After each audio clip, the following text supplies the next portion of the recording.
Okay, we should be able to wrap up the report with this podcast, which has many examples of how AI policies are already implemented in various places. I will just use the example of the US and then we'll jump to the summary of the chapter. The Biden administration has devoted considerable attention to AI. Leading announcements include, you can see this institution here with all these different country flags, so obviously there is international efforts under the UN and other fora. Businesses are doing that as well, and many of the leading AI developers themselves. One of the Nobel laureates in physics recently is considered the godfather of AI. I think it's from Google, but either way, they themselves are saying we have to be careful about AI and we need policies and so on. So the executive order on the safe, secure and trustworthy development and use of artificial intelligence was released in October 2023, just about a year ago. It requires developers of large AI models to share information about their products with the US government, streamlines visa processes for non-citizens working on AI, and directs federal agencies to issue AI guidelines among dozens of provisions. And there is also the AI risk management framework, which was released by the National Institute for Standards and Technology. Blueprint for an AI Bill of Rights released by the White House in October 2022 to guide the design and use of AI with 5 principles: safe and effective systems, algorithmic discrimination protection, data privacy, notice and explanation, and human alternatives, considerations and fallback. So you don't want this system to run away. And just for my own sake, since I'm sitting in India, what is India doing? In April 2023, India's Ministry of Electronics and Information Technology announced that the Indian government is not considering bringing a law or regulating the growth of artificial intelligence in the country. The ministry referred to AI as a kinetic enabler of the digital economy. In February 2023, the Indian government announced the establishment of 3 new centers of excellence for AI. So AI is now, very important for all the countries, and nobody wants to fall behind. But in 2021, Niti Aayog had published a Responsible AI for All report proposing 7 principles for responsible management of AI systems, which included the standard things like safety and reliability, equality, inclusivity and non-discrimination, privacy and security, transparency, accountability and protection, and reinforcement of positive human values. In 2018, Niti Aayog, which is the science advisory board to the Prime Minister, released an AI strategy calling for investment in education and training, privacy protections, and use of AI across the value chain. The Indian government maintains an AI website that you can look up. Okay, so what did the chapter say? Chapter 11 on policy says government policies with respect to AI are evolving rapidly. Policymakers around the world are considering a range of topics with respect to AI, including security, bias, privacy, job displacement, and international competitiveness.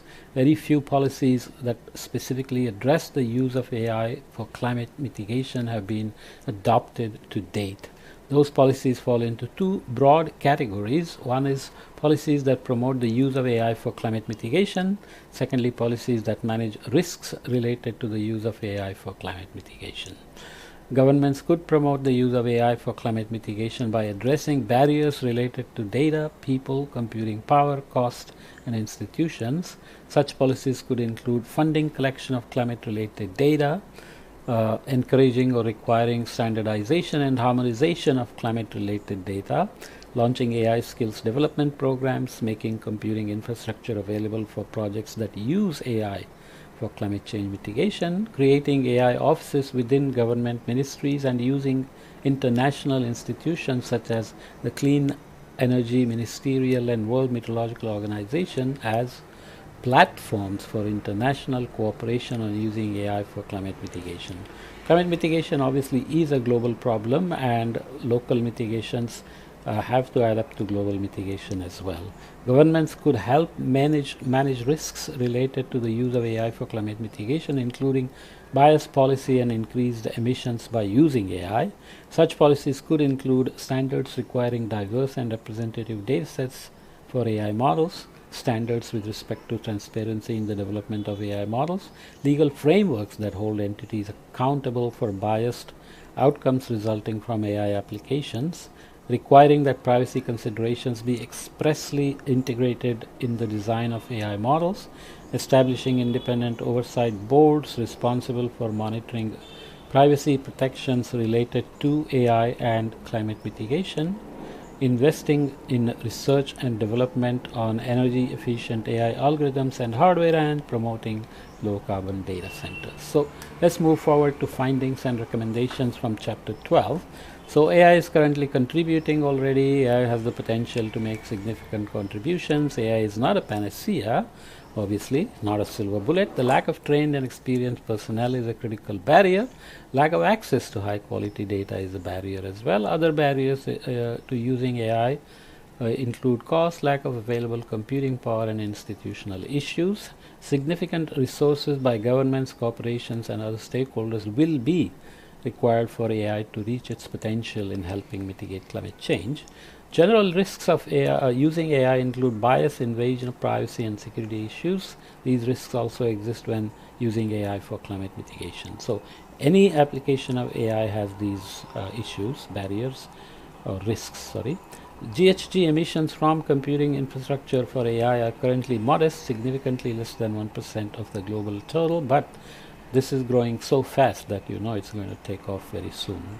The amount of future GHG emissions from AI computing infrastructure is highly uncertain. What are the recommendations then? AI tools should be integrated into many aspects of climate change mitigation.